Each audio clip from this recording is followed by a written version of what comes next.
kitab Qutul Qulub ini panduan praktis yang dihadiahkan oleh Syekh Abu Thalib Al-Makki kepada kita semua, dari mulai zikir, dari mulai amaliyah ibadah, kemudian bagaimana cara mencari rezeki yang halal, bagaimana membangun rumah tangga, kemudian bagaimana berinteraksi dengan sesama, dan itu semua secara 3 jilid itu merupakan amaliyah-amaliyah praktis. Sehingga banyak peneliti mengatakan bahwa kitab Qutul Qulub ini adalah merupakan magnum opus dari tasawuf amali, tasawuf praktis.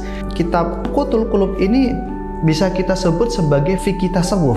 Syekh Abu Thalib Al-Makki itu mengkombinasikan antara makna lahiriah dari ibadah-ibadah itu, sholat, zakat, puasa, haji, lalu beliau menarik ke dalam, yaitu bagaimana makna batiniah dari ibadah-ibadah itu.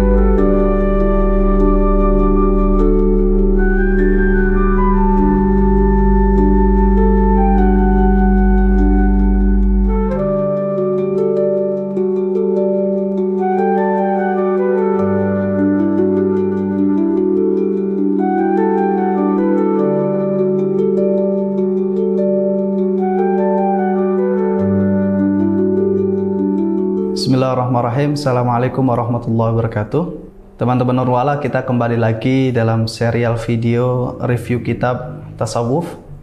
Dan pada serial video ini kita akan membedah satu warisan intelektual penting dalam tradisi tasawuf, yaitu kitab Qutul Qulub. Namun sebelum kita lebih lanjut mengamati, meneliti, membaca dan membedah kitab Qutul Qulub, kita akan berkenalan terlebih dahulu kepada seorang penulisnya, yaitu Syekh Abu Thalib Al-Makki. Nama lengkap beliau adalah Syekh Abu Thalib Muhammad bin Ali bin Atiyah Al-Harith Al-Makki. Beliau hidup di abad ke-4 Hijriah dan wafat di tahun 386 Hijriah atau bertepatan dengan 996 Masehi. Menelisik terkait biografi Syekh Abu Thalib Al-Makki ini, saya cukup mengalami kesusahan di dalam sumber primer, karena sang tokoh ini, sang penulis kitab Qutul Qulub, yaitu Syekh Abu Thalib Al-Makki ini, ternyata setelah saya selidiki di beberapa kitab-kitab sumber primer terkait tentang biografi tasawuf, seperti kitab Tabaqat As-Sufiyah, ini kitab yang ditulis oleh Abdurrahman As-Sulami, itu ternyata saya tidak menemukan di kitab Tabaqat As-Sufiyah. Begitu juga di Nurwala ada satu kitab penting terkait tentang biografi tasawuf, yaitu Kawakibud Durriyah fi Tarajimis Sadah Sufiyah, yaitu yang ditulis oleh Syekhul Islam Zainuddin Muhammad Abdul Rauf Al-Munawi. Ini ada 2 jilid. Saya mencoba untuk membaca di sini juga tidak ditemukan biografi Abu Thalib Al-Makki. Kemudian saya mencoba untuk melihat juga di dalam Risalah Al-Qushairiyah. Di situ juga selain berisi tentang ensiklopedia tasawuf, istilah-istilah kata kunci dalam tradisi tasawuf, di situ ada biografi sufi juga. Saya coba amati di situ di kitab Risalah Al-Qushairiyah juga tidak menemukan ulasan terkait tentang siapa itu Abu Thalib Al-Makki. Kemudian saya mencoba untuk menggali lagi di dalam kitab Ibnul Zawji. Di situ juga terangkum beragam biografi tokoh sufi, namun sayangnya saya juga tidak menemukan di dalamnya ulasan terkait tentang biografi Syekh Abu Thalib Al-Makki ini. Namun untungnya ada satu kitab Tarikh Baghdadi, sebuah kitab yang sangat tebal berisi tentang beragam tokoh-tokoh Islam, dan alhamdulillah saya menemukan di situ pembahasan biografi singkat Syekh Abu Thalib Al-Makki. Tepatnya di entry 1395 di situ ada penjelasan singkat. Sekali lagi ini sangat singkat sekali biografi beliau di kitab Tarikh Baghdad itu hanya sekitar setengah halaman. Baru di situ kita mendapatkan informasi bahwa di situ disebutkan karena Abu Thalib Al-Makki min ahlil jabal, bahwa Syekh Abu Thalib Al-Makki ini berasal dari daerah Jabal. Ini sebuah desa yang tidak jauh dari Baghdad.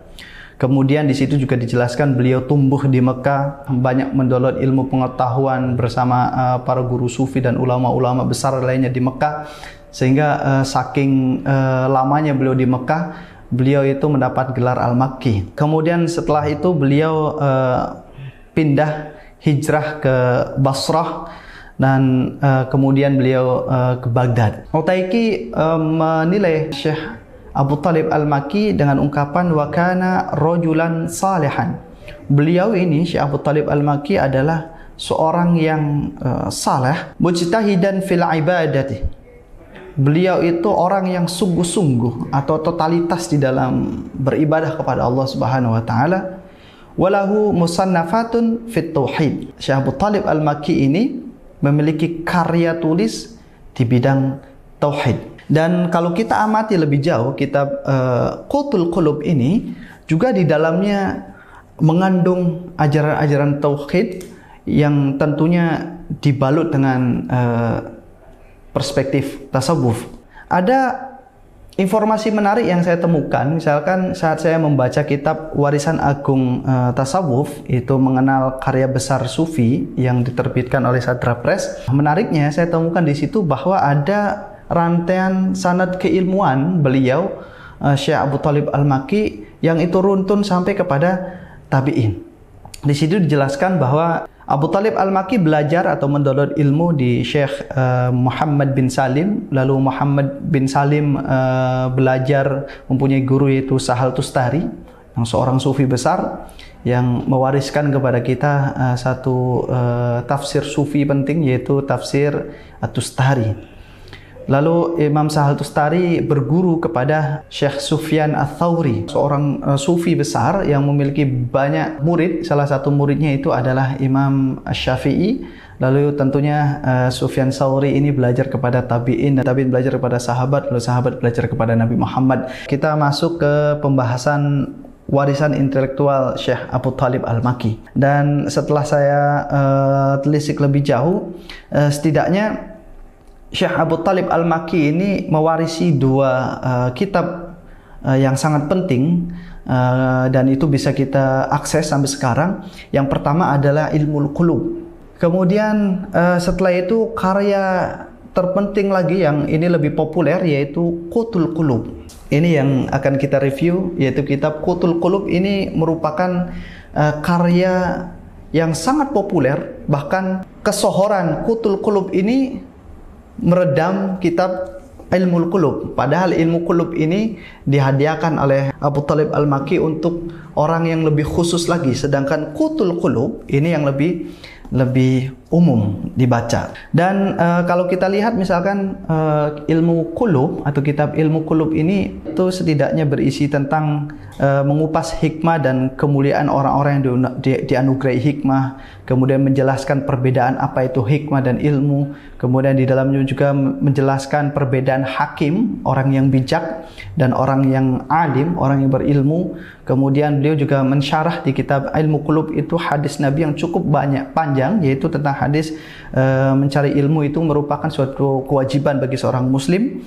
Dan di dalam Ilmu Qulub juga dibahas tentang tauhid menurut kaum sufi, dan itu merupakan saya kira sangat penting untuk kita kaji, dan membahas juga hal-hal yang berkait hakikat makrifat, sifat-sifat para ahli makrifat dan sebagainya.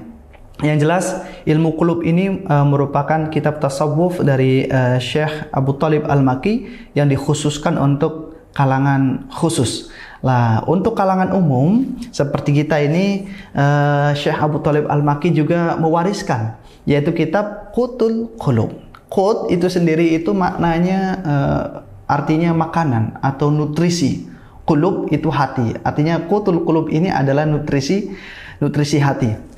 Di sini ada keterangan bahwa judul kitab Qutul Qulub itu judul lengkapnya adalah Qutul Qulub fi Muamalatil Mahbub, yaitu artinya kalau kita terjemahkan, kitab Qutul Qulub itu adalah kitab yang berisi tentang nutrisi hati di dalam bermuamalah, berinteraksi dengan yang kita cintai, yaitu Allah Subhanahu wa taala.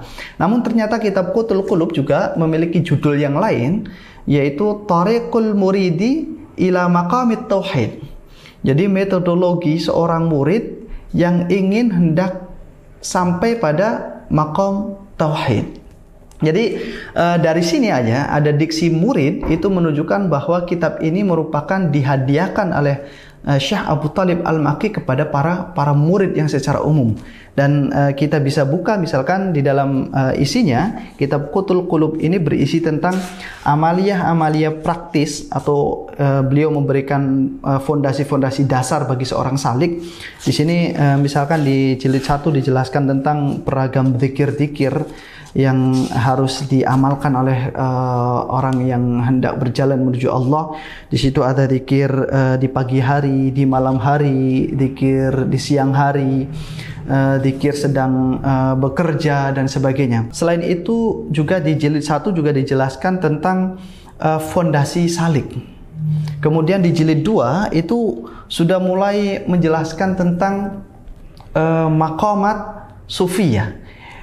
Bahkan kalau kita telisik lebih jauh, di jilid kedua ini semuanya berisi tentang penjelasan maqamat dan ahwal, yaitu stasiun-stasiun spiritual kepada Allah. Dan kitab Qutul Qulub ini tidak hanya berisi tentang amalia-amalia lahiriah, apa itu bagaimana puasa, bagaimana haji, bagaimana zakat, tapi Syekh Abu Thalib Al-Makki lebih dalam lagi, selain menghadirkan dimensi lahiriah juga menghadirkan dimensi esoteris atau dimensi batiniah. Dan di jilid ke-3 juga dibahas tentang cara mencari rezeki yang halal, kemudian bagaimana membedakan antara haram, halal, subhat, kemudian muamalah, kemudian menata rumah tangga, kemudian adab berinteraksi dengan sesama. Sehingga kalau kita lihat dari itu semua, bahwa kitab Qutul Qulub ini merupakan memang panduan praktis yang dihadiahkan oleh Syekh Abu Thalib Al-Makki kepada kita semua bagi yang ingin bertemu dengan Allah atau berjalan di jalan Allah, dari mulai zikir, dari mulai amaliyah ibadah, kemudian bagaimana cara mencari rezeki yang halal, bagaimana membangun rumah tangga, kemudian bagaimana berinteraksi dengan sesama. Dan itu semua secara 3 jilid itu merupakan amaliyah-amaliyah praktis, sehingga banyak peneliti mengatakan bahwa kitab Qutul Qulub ini adalah merupakan magnum opus dari tasawuf amali, tasawuf praktis. Kitab Qutul Qulub ini bisa kita sebut sebagai fikih batin, fikih tasawuf. Karena memang sekali lagi saya jelaskan bahwa di dalamnya Syekh Abu Thalib Al-Makki itu mengkombinasikan antara makna lahiriah dari ibadah-ibadah itu, sholat, zakat, puasa, haji, lalu beliau menarik ke dalam, yaitu bagaimana makna batiniah dari ibadah-ibadah itu. Sehingga Syekh Abu Thalib Al-Makki ini menggabungkan atau merekonsiliasi antara fikih dengan tasawuf. Karena kita tahu bahwa di era Syekh Abu Thalib Al-Makki hidup ini ada satu peristiwa terjadi pertentangan antara ulama lahiriah dan ulama batiniah, atau ulama fikih sama ulama tasawuf, sehingga puncaknya itu ada eksekusi mati terhadap Al-Hallaj. Nah, karena melihat fenomena seperti itulah kemudian Syekh Abu Thalib Al-Makki saya kira berusaha untuk mendamaikan dua tradisi keilmuan besar ini, yaitu fikih dan tasawuf, yaitu digabungkan atau direkonsiliasi menjadi satu kesatuan, yaitu Qutul Qulub. Dan nampaknya dengan metode seperti itulah kitab ini kemudian tersebar luas di kalangan para fuqaha, di kalangan ahli tasawuf, dan nyatanya memang kitab ini memiliki pengaruh yang luar biasa. Metode penulisan seperti ini kemudian menginspirasi sufi-sufi setelahnya, seperti kalau kita baca kitab Ihya Ulumuddin Al-Ghazali juga demikian, menggabungkan antara dimensi lahir dan dimensi batin. Kemudian kitab Al-Gunyah Syekh Abdul Qadir Al-Jilani juga demikian, di situ ada dimensi lahir sama batin. Kemudian kita melihat kitab Al-Futuhat Al-Makkiyah Ibnu Arabi juga demikian, mencoba untuk membahas pembahasan tentang menggabungkan antara dimensi lahir sama dimensi batin. Di dalam bab tentang Al-Faslus Sabi' wa Ishrun itu ada satu pembahasan tentang fondasi-fondasi dasar bagi murid yang hendak berjalan kepada Allah Subhanahu wa taala. Nah, di situ dijelaskan bahwasanya setidaknya ada 7 dasar, 7 asas bagi seorang salik bagi seorang murid yang hendak berjalan menuju Allah. Yang pertama adalah wa'lam annal murida la budda lahu minal hisalin sab'in. Ketahuilah bahwa seorang murid itu setidaknya harus menjalankan 7 asas ini. Yang pertama adalah as-sidqu fil iradati, yaitu kejujuran atau ketulusan di dalam niat. Kemudian yang kedua, wala budda lahu minat tasabbubi ila ta'ati, yaitu seorang murid ini harus menempuh jalan menuju ketaatan, dan tandanya adalah meninggalkan teman-teman yang buruk. Kemudian yang ketiga, asas ketiga itu adalah wala budda lahu minal ma'rifati bihalin nafsi, yaitu seorang murid harus mengetahui keadaan jiwanya. Kemudian fondasi keempat yaitu wala budda min mujalasati alimin billah, yaitu dia harus seorang murid harus duduk bersama, sering-sering berkumpul dengan orang yang alim, mengenal Allah Subhanahu wa taala. Yang selanjutnya yaitu fondasi kelima, dia harus taubat dengan taubat yang benar, taubat nasuha. Karena Syekh Abu Thalib menjelaskan bahwasanya fabidzalika yujadu halawatut ta'ah. Karena dengan kita benar-benar taubat, mensucikan diri kita dari angkara murka dan sebagainya, itu kita akan merasakan manisnya ketaatan kepada Allah. Dan hanya dengan taubat kita bisa konsisten di dalam menjalankan ketaatan kepada Allah Subhanahu wa taala. Dan asas yang keenam itu adalah yaitu dia harus memastikan apa yang dia makan itu adalah makanan yang halal. Kalau dalam Al-Qur'an bukan hanya halal, tapi halalan thayyiban, halal dan baik, halal dan bergizi. Kemudian yang ketujuh yaitu wala budda lahu min qarinin salihin yuwaziruhu ala dzalik. Ia harus memiliki teman yang saleh yang membantunya di dalam hal tersebut, yaitu dalam proses berjalan menuju Allah. Nah, 7 dasar inilah yang dijelaskan oleh Syekh Abu Thalib Al-Makki. Tapi kata Syekh Abu Thalib Al-Makki, untuk membantu meraih supaya kita bisa berjalan menapaki 7 fondasi dasar itu, yaitu dibutuhkan 4 hal. Awwaluha al-ju'. Yang pertama adalah lapar. Lapar ini bukan berarti tidak meninggalkan makan sekali. Kemudian di dalam Pak Haidar Bagir di dalam bukunya Mengenal Tasawuf ini saya kira sangat menarik terjemahan al-ju' di sini, yaitu makan secukupnya atau konsumsi tidak berlebihan. Yang kedua adalah thumma sahar, kemudian tidur secukupnya. Thumma samt, diam atau berbicara secukupnya atau berbicara seperlunya saja atau berbicara hal yang baik-baik saja. Thumma khalwah, yaitu berkhalwat atau bergaul, bersosialisasi secukupnya. Dan saya kira 4 dasar ini, yaitu makan secukupnya, tidur secukupnya, bicara secukupnya, dan bergaul secukupnya, itulah yang saya kira diperlukan di era modern ini. Walikulli wahidatin minal arba'i son'atun hasanatun fi qalbi. Dan masing-masing dari 4 hal ini memiliki pengaruh baik bagi hati. Dan saya kira warisan ini, lalu kemudian 4 dasar fondasi bersuluk ini kemudian mengilhami bagi para sufi-sufi setelahnya. Saat saya baca di dalam kitab Futuhat Makkiyah, yaitu tepatnya di bab 53, diperdalam lagi oleh Syekhul Akbar Ibn al-Arabi. Di situ ada pembahasan tentang fi ma'rifati ma yulqil muridu ala nafsihi minal a'mali qabla wujudi syekh. Jadi bab 53 di dalam Futuhat ini menjelaskan tentang hal-hal yang harus dilakukan bagi seorang murid, amal-amal yang dilakukan oleh seorang murid jika dia belum mendapati seorang mursyid. Dan itu harus mengamalkan 9 hal, yaitu ada laku lahir, ada laku batin, amaliyah lahiriah, yaitu ada 4 sebagaimana yang dijelaskan dalam kitab Qutul Qulub, dan Syekhul Akbar juga mengutip kitab ini, yaitu yang pertama adalah dia makan secukupnya, tidur secukupnya, bicara secukupnya, dan bergaul secukupnya. Lalu setelah itu kata Syekh Akbar, tidak hanya laku lahir tapi butuh laku batin, yaitu ada 5 di sini. Ada tawakal, yakin, sabar, azimah, tekad yang kuat, dan as-sidq, itu kejujuran atau ketulusan.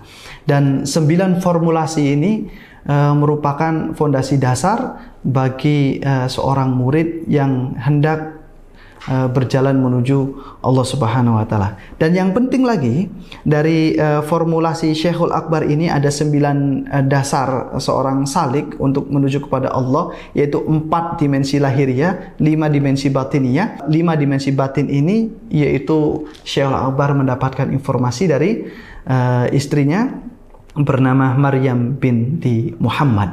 Artinya bahwa pengalaman spiritual seorang perempuan juga itu dipertimbangkan di dalam tradisi tasawuf, bahkan sumber penting di dalam merekonstruksi pilar suluk ini. Semoga dengan melakukan 9 amaliyah ini kita mendapatkan kelezatan di dalam beribadah, berkhidmat kepada Allah, kepada sesama, dan kepada alam semesta.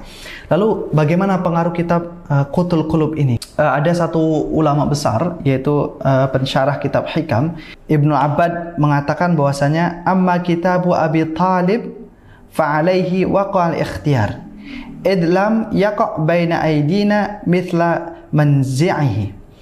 Adapun kitab Abu Talib Al-Makki, yaitu kitab Qutul Qulub ini, maka padanya lah jatuh pilihan. Karena kami tidak menemukan, kata Ibnu Abbad, kami tidak menemukan di tangan kami karya yang sebanding dengan kitab Qutul Qulub ini. Fa innahu fihi, karena di dalam kitab Qutul Qulub ini fataha maghalika ilmi tasawuf, karena di dalamnya itu membuka kunci-kunci ilmu tasawuf. Wa jama'a fihi bainal ma'ani as-sahihah, dan di dalam kitab Qutul Qulub juga itu menggabungkan antara makna yang sahih wal alfadi al hasanati. Juga di dalam kitab Qutul Qulub itu memiliki ungkapan-ungkapan yang indah, ditulis dengan indah. Banyak ungkapan-ungkapan bijak bestari muncul di situ.